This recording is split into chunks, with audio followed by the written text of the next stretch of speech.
Vaya en su Biblia al libro de Hechos, por favor. Hechos, capítulo 4. Vamos a leer desde el versículo 1 hasta el versículo 7 por ahora. Diga conmigo, evidente. Diga de nuevo, evidente. Hechos 4, versículo 1 al 7.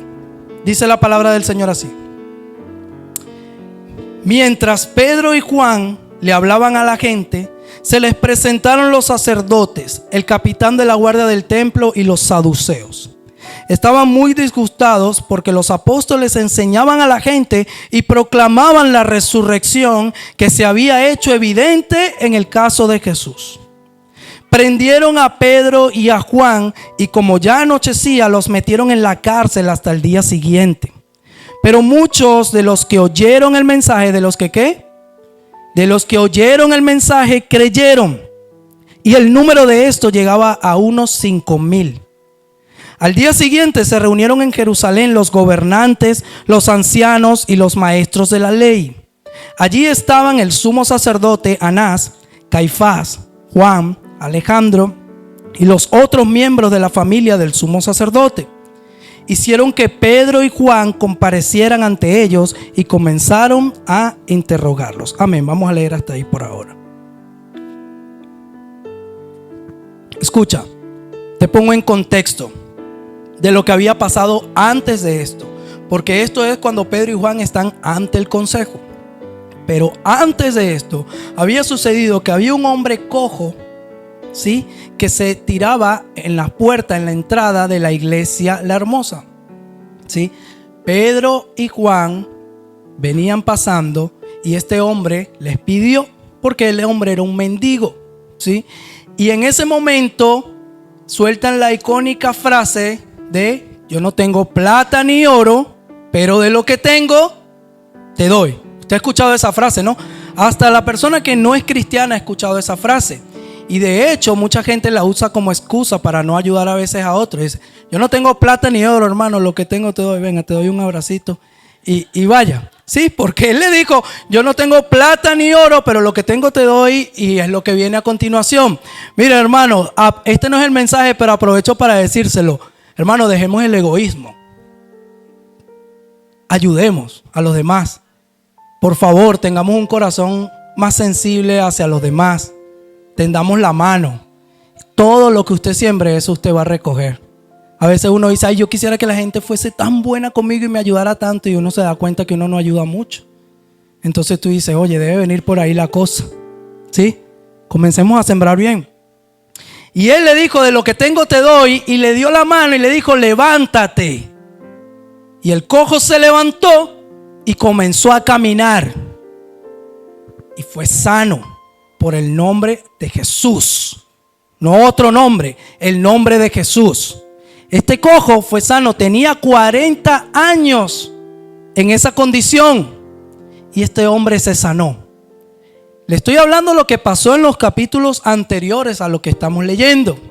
Por esta razón a Pedro y a Juan los llevan ante el consejo, y lo llevan los maestros de la ley, los saduceos, que estaba escuchando, leyendo un hermano hablando acerca de esto, y decía: fíjese que Dios siempre va levantando un enemigo contra los hijos de Dios.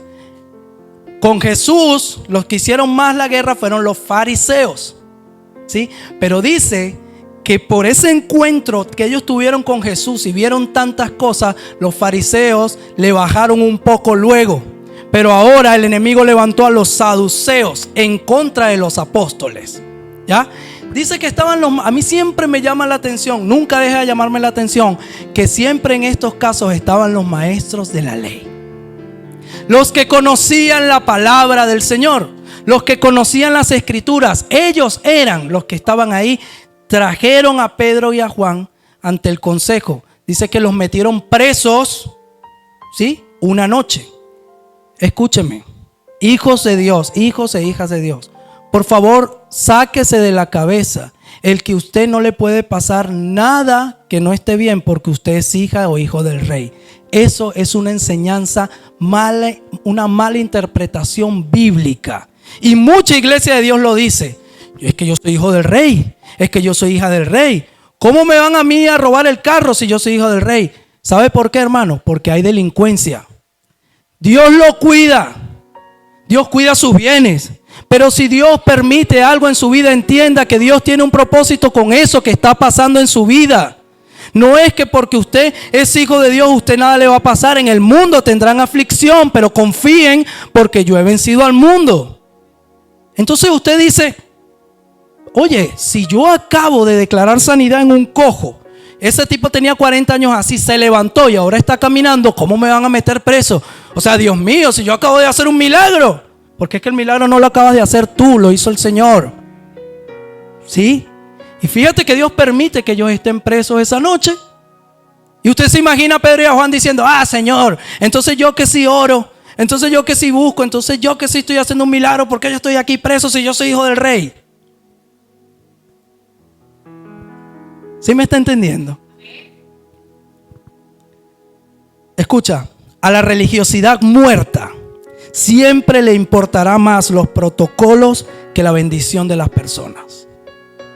Usted sabía que hay gente que es religiosa, pero vive una religiosidad muerta.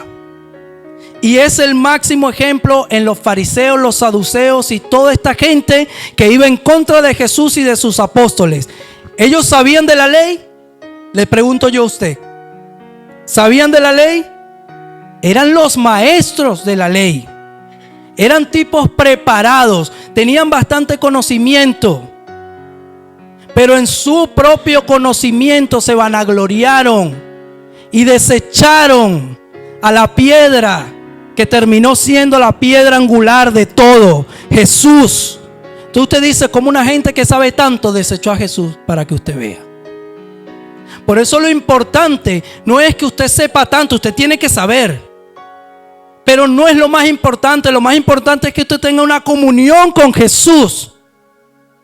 Y que usted diga como Pablo, todo lo que yo sé y todo lo que yo tengo delante de Jesús no es nada.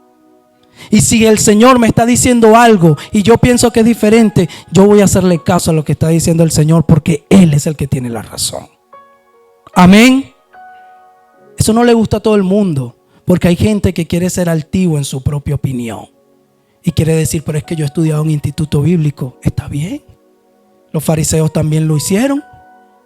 Y yo no estoy diciendo que sea malo. No me malinterpretes. Estudia la palabra. Pero mira lo que pasó y vas a ver lo que pasó más adelante. Y te lo pongo así. Los fariseos eran maestros de la ley. Sabían muchísimo de la ley. Pedro y Juan eran hombres ordinarios. Y solo te voy a dejar eso ahí por el momento. La religiosidad muerta siempre le importará más el protocolo. Se había sanado un hombre que tenía 40 años cojo. ¿Por qué no todos estaban contentos con esto?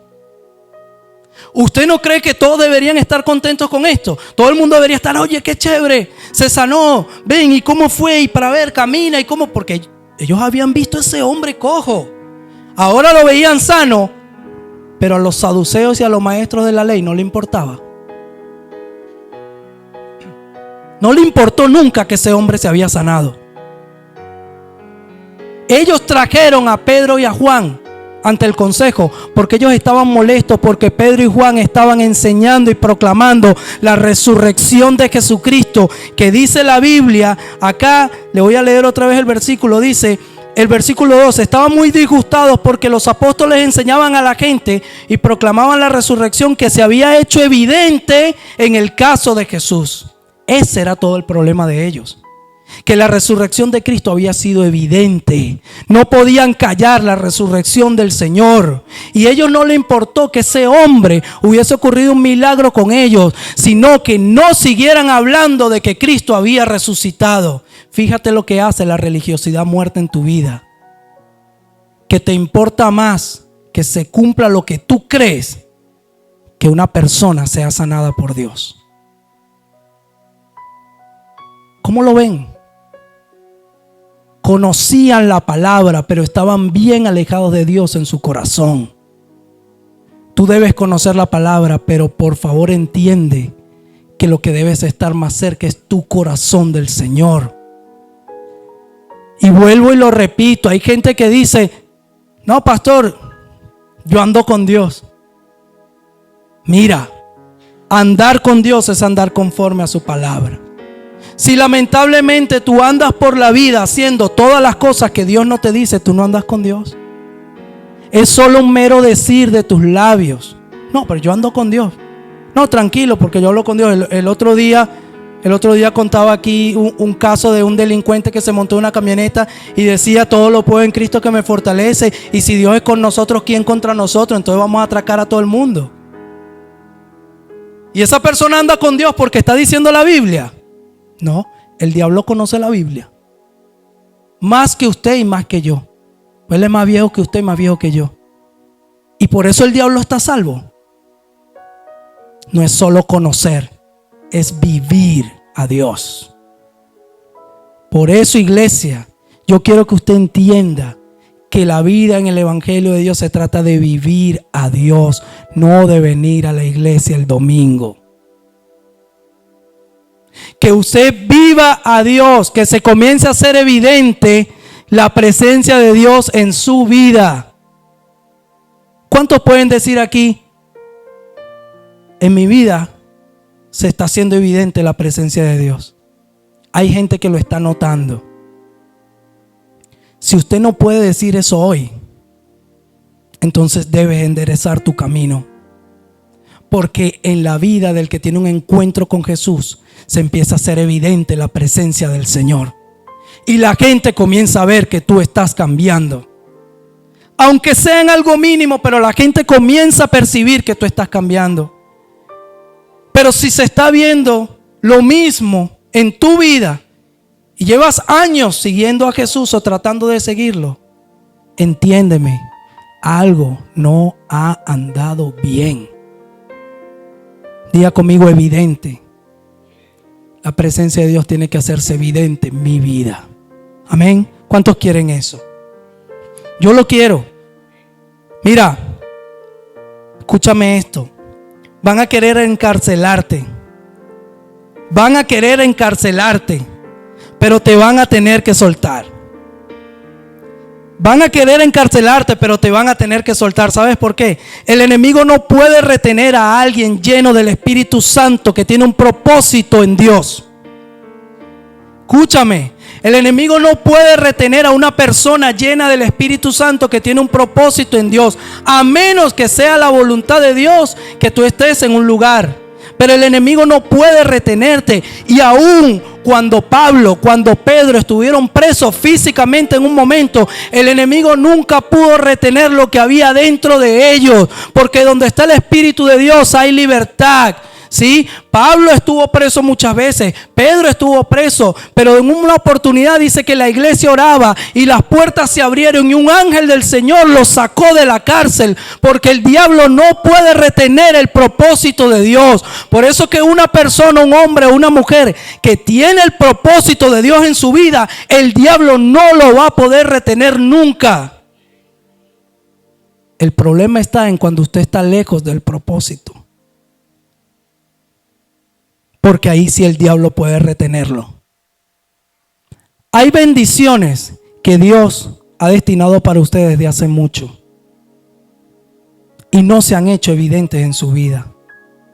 ¿Sabe por qué? Porque el diablo las ha retenido. ¿Sabe por qué? Porque no ha estado caminando en el propósito de Dios. Pero cuando usted comienza a caminar en el propósito de Dios, el diablo no puede retenerlo. La cárcel no puede retenerlo. Ellos estuvieron una noche, ¿sí? Lo acabamos de leer. Una noche estuvieron presos ahí. Otro aspecto importante de esto es que dice la Biblia que los que oyeron el mensaje creyeron. Y fueron unos 5,000. Y esto lo dice la Biblia sin contar las mujeres y los niños. Y las mujeres y los niños siempre son más. ¿Sí o no? Entonces usted se imagina la cantidad de gente que se convirtió en ese mensaje. Y fue el primer mensaje de Pedro. Qué tremendo, ¿no? Que usted se para a dar una predicación y se conviertan unas 9,000, 10,000, 11,000 personas. Pero quiero resaltar esto, hermanos. Dice que los que oyeron, creyeron. ¿Por qué no dirá la Biblia que los que vieron el milagro creyeron? ¿No se da cuenta de eso? Hubo un milagro. Todo esto viene a causa de ese milagro. El pueblo estaba revolucionado por el milagro. Pero ¿por qué la Biblia no dice los que vieron el milagro creyeron? Porque la Biblia dice que la fe viene y el oír. ¿Se da cuenta ahora por qué los milagros son importantes? Porque son manifestación del poder de Dios. Pero los milagros no son los que cambian la vida de la gente. La vida de la gente la cambia la predicación de la palabra del Señor. ¿Se da cuenta lo profundo de esto? Y usted ve que mucha iglesia de Dios viene fulanito de tal. Vámonos todos para allá porque cuando oran se sana la gente. Muy bien, vaya. Vea milagros. Pero el pueblo de Israel veía milagros todo el tiempo y todo el tiempo se descarriaba. Porque los milagros no son los que cambian el corazón del hombre. ¿Quién más que el pueblo de Israel? Hermano, tenían una columna de fuego que los guiaba y una de nube que los guiaba todo el camino. ¿Usted se imagina eso? Que no permitía que el ejército del faraón se les acercara. En una oportunidad se abrió la tierra y se tragó gente por su desobediencia. Golpearon la roca en el desierto y salió agua. Caía maná del cielo. ¿Cuántas cosas no vio Israel? Y volvían y desobedecían al Señor. Iglesia, no corra detrás de los milagros. Deje que los milagros se manifiesten, pero entienda que nuestro llamado es predicar la palabra, porque nadie se salva por un milagro, pero sí se salvan por entender la palabra de nuestro Señor Jesucristo y entregarle su corazón al Señor. Lo más importante de la iglesia de Dios para este tiempo es predicar la palabra que el Señor nos ha dado.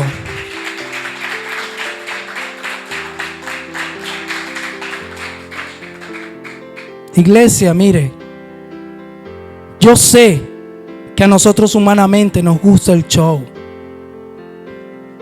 Y yo no estoy satanizando aquí las cosas.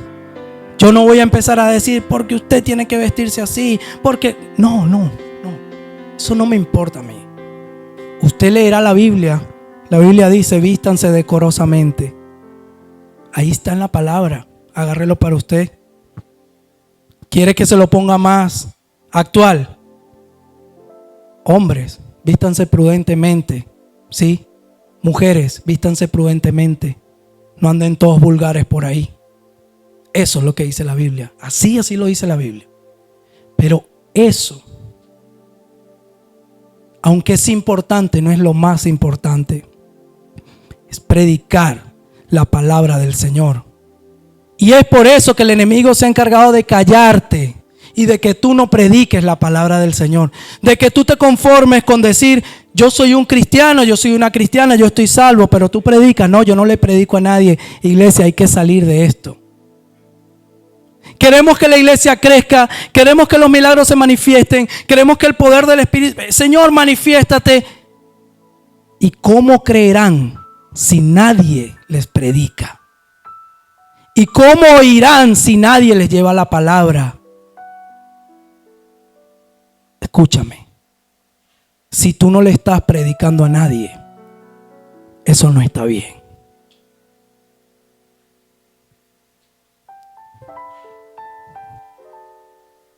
Y yo no espero amenes. Yo no espero que la iglesia se levante y diga, amén, pastor.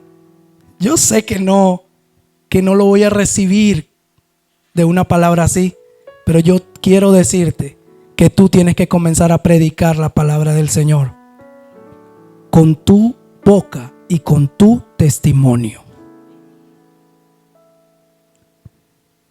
Muchos son los llamados, pero son pocos los escogidos. Métete en el grupo de los escogidos. Comienza a manifestar, a hacer evidente la presencia de Dios con tu testimonio. Que otros te comiencen a seguir por lo bueno, por lo que es de Dios y no por lo que no es de Dios. Amén. Dile a que está a tu lado, tu testimonio importa.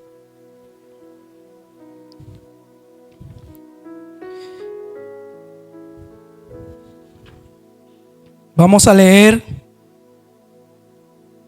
versículo 8, versículo 7. Yo les digo cuando paremos. Dice así: hicieron que Pedro y Juan comparecieran ante ellos y comenzaron a interrogar: ¿con qué poder o en nombre de quién hicieron ustedes esto? Escuche bien, versículo 8, súper importante. Pedro, lleno del Espíritu Santo. ¿Pedro qué?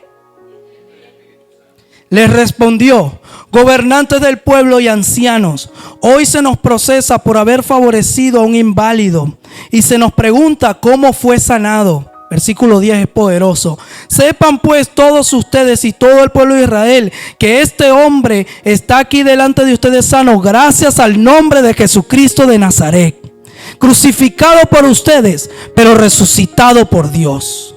Jesucristo es la piedra que desecharon ustedes los constructores y que ha llegado a ser la piedra angular. Amén. De hecho, en ningún otro hay salvación, porque no hay bajo el cielo otro nombre dado a los hombres mediante el cual podamos ser salvos.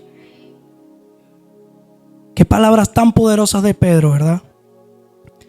13. Los gobernantes, al ver la osadía con que hablaban Pedro y Juan y al darse cuenta de que eran gente sin estudios ni preparación, quedaron asombrados y reconocieron que habían estado ¿con quién? Amén. Vamos a parar ahí un momento. Los gobernantes, Pedro se lanza esta palabra que yo me imagino a Pedro hablando estas palabras con esa autoridad espiritual. Si yo lo leo ahorita y siento un impacto de Dios a través de las palabras que hizo Pedro, imagínense estar ahí escuchando a ese hombre enfrentándose a ellos y diciéndole: no hay otro nombre, solo Jesús, Jesucristo de Nazaret, el que ustedes desecharon, pero Dios lo resucitó de entre los muertos. Para los saduceos y para esta gente era una herejía que él dijera eso, pero dice que él, lleno del Espíritu Santo, pudo decir esto. Es lo importante de que usted se llene del Espíritu Santo, porque usted, cuando está vacío del Espíritu Santo, usted no es capaz de decir nada parecido a eso. Usted dice: bueno, yo creo, no sé, Dios existe. Dios existe, Diosito. Dios está allá en el cielo. ¿Y tú eres cristiano? Sí, yo soy cristiano. Y háblame de Dios. Bueno, Diosito, Él es bueno. Él está allá en el cielo. Nosotros vamos a la iglesia el domingo y oramos. Y usted, ¿sabes? Está vacío del Espíritu Santo. Cuando tú estás lleno del Espíritu Santo, se hace evidente que tú estás lleno del Espíritu Santo. Porque alguien te dice: oye, ¿y Dios? Y tú le dices: mira, no hay otro nombre en el cual nosotros encontremos salvación y vida eterna sino en Jesús. Y la gente puede decir lo que sea, pero solo uno resucitó de entre los muertos: es Jesucristo. Él puede sanarte, Él puede bendecirte, Él puede ayudarte. Dios es amor, Dios está esperando por ti. Y tú crees y tú comienzas a hablar, pero cuando comienzas a hablar lleno del Espíritu Santo, las cosas son diferentes. Tu mensaje es diferente. Tú no necesitas decir 500 palabras, tú dices 3 palabras lleno del Espíritu Santo y la persona que está delante de ti se quebranta y se arrepiente y se convierte al Señor. Pero hay que estar lleno. Vacío no lo vas a poder hacer. Diga conmigo: lleno.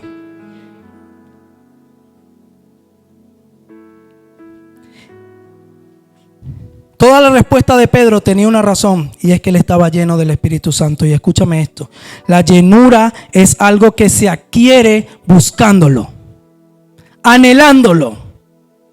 Samuel, ¿cómo yo puedo estar lleno del Espíritu Santo? Buscándolo, anhelándolo.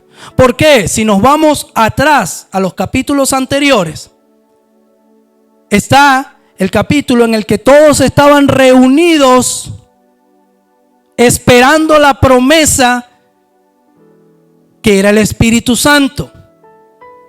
Pero ¿qué estaban haciendo ellos ahí reunidos? Viendo TikTok. Díganme qué estaban haciendo. Entonces, ¿por qué la iglesia de hoy en día a lo que más le huye es a la oración? Queremos un show lindo.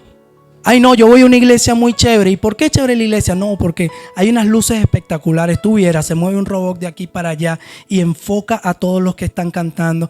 La gente que está cantando se viste súper lindo. Hacen una coreografía muy chévere. Y todo está excelente. Y la llenura del Espíritu Santo y la oración.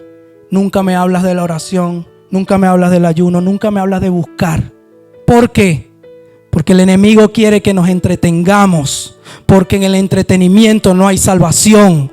Pero en la búsqueda, en la llenura del Espíritu Santo, en la oración, en el ayuno, en el conocimiento de la palabra, ahí está el poder de Dios. Y eso es lo que el enemigo no quiere que nosotros hagamos. Que busquemos el poder de Dios, que encontremos el poder de Dios. No hay otra manera de ser lleno del Espíritu Santo, iglesia, buscando, anhelando. Todos estaban reunidos orando y esperando la promesa. Ellos no estaban en un show, iglesia. Ellos no tenían mucha cosa, pero tenían el deseo de que la promesa viniera a sus vidas. Oraban, oraban, oraban, y de repente un viento muy fuerte descendió sobre ese lugar y dice que inundó todo el lugar y comenzaron lenguas como de fuego y ellos comenzaron a alabar a Dios y fueron todos llenos del Espíritu Santo. Iglesia, yo sé que muchos creen que esto es una historia que pasó hace un tiempo porque no tienen fe, pero esto puede volver a pasar en nuestros días. Cosas poderosas pueden suceder en nuestros días. Quiero que usted sepa que yo no soy parte de la iglesia pasiva de este tiempo. Quiero que usted sepa que yo le estoy pidiendo al Señor que levante un grupo de gente que anhele y busque ser lleno del poder del Espíritu Santo y que manifieste el poder de Dios en su vida. Que cosas milagrosas, grandes y poderosas pasen a través de nosotros. Y yo le pido a Dios que usted se una a ese propósito. Porque si no se une a ese propósito, usted cada día se va a ir quedando rezagado y rezagado espiritualmente. Y luego va a decir, oye, pero es que esta gente creció mucho, ¿cómo los alcanzo? Pero tú tienes la oportunidad hoy de decir, yo quiero ser de ese grupo. Yo quiero llenarme del Espíritu Santo. Quiero saber qué es llenarme del Espíritu Santo. Quiero orar, quiero buscar. ¿Cuántos lo quieren? Yo lo quiero, y no solo porque esté predicándole aquí esta mañana y tenga que decirlo. Dios sabe que es así. Y yo le pido al Señor que ponga ese deseo en tu corazón. Los apóstoles no tenían ni estudios ni preparación. Esto para la gente que dice, yo cuando esté preparado voy a buscar al Señor. No es bíblico. No vas a estar preparado nunca. Dice que los apóstoles no tenían estudios ni tenían preparación. Y por esa razón los maestros de la ley quedaron asombrados por la manera como ellos hablaban.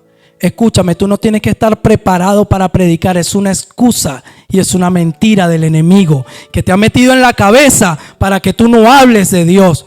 No, yo, tranquilo, te voy a traer al pastor la semana que viene. Ese sí te va a hablar de Dios. ¿Y tú por qué no hablas? ¿Por qué tú no hablas? Ay, pastor, pero es que yo no sé. Yo no sé mucho y pasamos 10 años. No, pastor, es que yo no sé mucho, hermano. Y usted en estos 10 años no ha podido aprender una cosa. Vaya a las clases de los miércoles con el hermano Joel. Lea la palabra, entienda. Ay, lo que pasa es que yo no hablo porque yo no sé mucho. Para eso estamos dando clases de doctrina. Ahí usted aprende. ¿Cuántos están en estas clases? Los hermanos que están aprendiendo. Comience a hablar lo que usted aprende. Comience a hablar lo que usted aprende. Estar con Jesús, diga conmigo, estar con Jesús. Y ya estamos terminando. Todo el que está con Jesús se le nota que ha estado con Jesús. Ellos dijeron que se asombraron por cómo hablaban, y reconocieron que habían estado ¿con quién? Se les notaba que habían estado con Jesús. Por eso a veces usted conoce a gente y usted no conoce su vida a profundidad, pero esa gente usted le habla y usted dice, este tipo tiene algo. Esta mujer tiene algo, como me habla, lo que se siente es distinto, es diferente. Porque se hace evidente que has estado con Jesús. Nadie que ha estado con Jesús, que ha tenido un encuentro con Jesús, vuelve a ser el mismo. Siempre hay algo diferente en ti. Y tú puedes estar en el lugar que sea. Tú puedes estar en el lugar más perdido de todos. Y te aseguro que si tú has estado con Jesús, alguien se te va a acercar y te va a decir, tú como que no eres de aquí, ¿verdad? ¿Y cómo? Hay un testimonio de un pastor así. El pastor estaba muy mal, se sentía muy mal, cosas que le sucedieron y dijo, no importa ya, me voy. Se fue a una cantina a tomar y se metió por allá y estaba, imagínense esos lugares, no, oscuro, todo ahí no se sabe. Y esa persona dice que estaba ahí y de repente se le acercó una persona y le dijo, ¿qué haces aquí? Y él le dijo, no, bueno, aquí, tomando. Y le dijo, tú no eres de aquí, ¿verdad? Y dice que el pastor lo vio y le dijo, ¿por qué?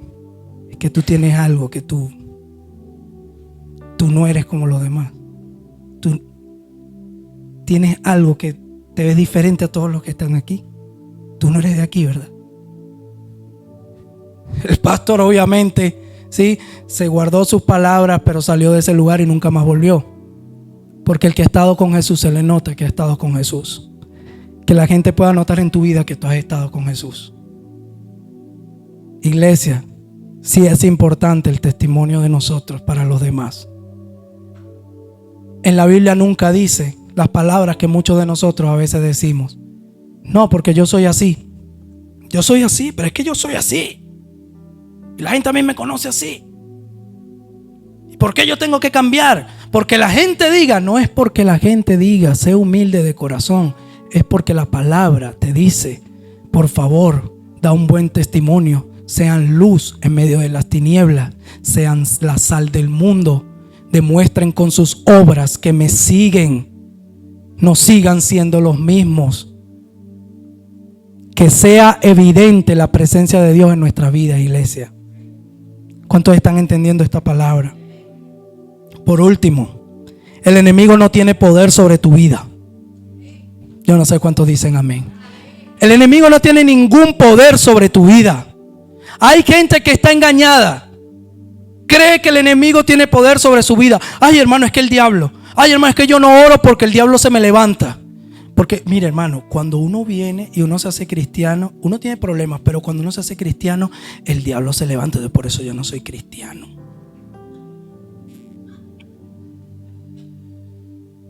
Como me dijo una persona, un amigo, una vez me dijo, lo que pasa es que yo le digo a esa persona que no me hable de la palabra, porque yo sé que la palabra dice que el que sabe de la palabra de Dios será juzgado. Yo prefiero no saber, porque en mi ignorancia seré salvado. Cuando esa persona escuche esta prédica, se va a reír mucho. Yo ese día le dije muchas cosas. Le dije muchas cosas. Pero le dije, mi hermano. Y él se reía. Él se reía porque él sabía que está muy mal lo que está diciendo. Sí. Yo le dije como dice mi papá terrenal. Le póngase a creer que está gordo y no coma. En mi ignorancia seré salvado. Mira, hermano. Hay que entender que el enemigo no tiene ningún poder sobre nuestras vidas. Pero hay que entenderlo realmente. Mi hermano, Dios te hizo libre. Jesucristo vino a la tierra y murió por ti para hacerte libre. Es imposible que nosotros sigamos creyendo que somos presos de lo que el diablo quiere hacer con nuestras vidas. El diablo no puede hacer nada que Dios no le permita con nuestras vidas.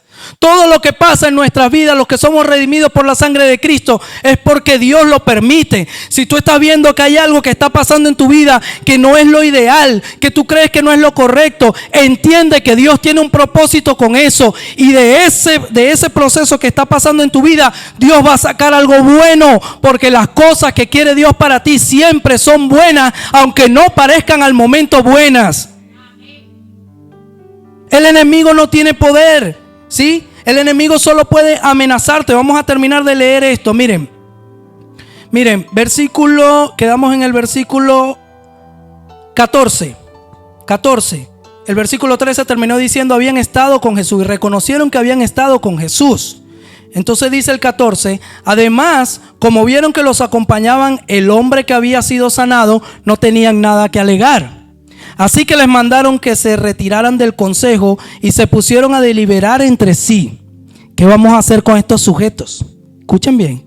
Es un hecho que por medio de ellos ha ocurrido un milagro evidente. Todos los que viven en Jerusalén lo saben y no podemos negarlo. Pero para evitar que este asunto se siga divulgándose entre la gente, vamos a amenazarlos. ¿Vamos a qué? Vamos a amenazarlos para que no vuelvan a hablar de ese nombre a nadie. Los llamaron y les ordenaron terminantemente que dejaran de hablar y enseñar acerca del nombre de Jesús. Pero Pedro y Juan replicaron: ¿es justo delante de Dios obedecerlos a ustedes en vez de obedecerlo a Él? Júzguenlo ustedes mismos. Nosotros no podemos dejar de hablar de lo que hemos visto y oído. Después de nuevas amenazas, los dejaron irse por causa de la gente. No hallaban manera de castigarlos. Todos alababan a Dios por lo que había sucedido, pues el hombre que había sido milagrosamente sanado tenía más de 40 años. Amén. Los dejaron ir al final por causa de ¿quién? De la gente. Porque la gente alababa a Dios. ¿Ves lo importante del testimonio? ¿Ves que Dios usó a la gente que oyó y creyó la palabra y vio un milagro para que ellos los dejaran ir y no los metieran presos? ¿Ves lo que Dios usa? Entonces te das cuenta que el testimonio y que la evidencia de la presencia de Dios en tu vida es importante con los demás, porque los demás reconocen y alaban a Dios por medio de tu fe y tus obras. Que se haga evidente la presencia de Dios en nuestra vida, iglesia. Que se comience a manifestar el poder del Espíritu Santo en nosotros. Que haya más presencia de Dios en tu casa que cualquier otra cosa. La presencia de Dios no es para la iglesia, el templo aquí, iglesia. La presencia de Dios debe habitar en nuestros corazones, en nuestros hogares, en nuestras familias, con nuestros amigos, en nuestras reuniones. Debe haber más presencia de Dios que otra cosa. A veces somos cristianos, ¿sí? Y estamos en nuestras casas y de repente alguien dice: oye, quiero compartir algo de la palabra. El domingo estamos compartiendo la palabra. Hoy también, no, papá, que estamos jugando, queremos hacer otra cosa. ¿Cómo vas a venir a compartir de la palabra? Yo no, entiéndeme. Porque luego salen de aquí diciendo: no, el pastor dijo que no se puede jugar nada. Pilas ahí. Entiéndeme. Yo no estoy diciendo que tú no disfrutes, que tú no te distraigas. Perfecto. Pero que la palabra de Dios sea importante también en ti, en tus encuentros, en tus reuniones. Procura siempre hablar algo de Dios. Habla de Dios. Impártele a tus hijos de Dios. Impártele a tu esposo, a tu esposa de Dios. Comenta algo bueno. Que se haga evidente la presencia de Dios en nuestras vidas. Amén. Amén. Colócate de pie, por favor.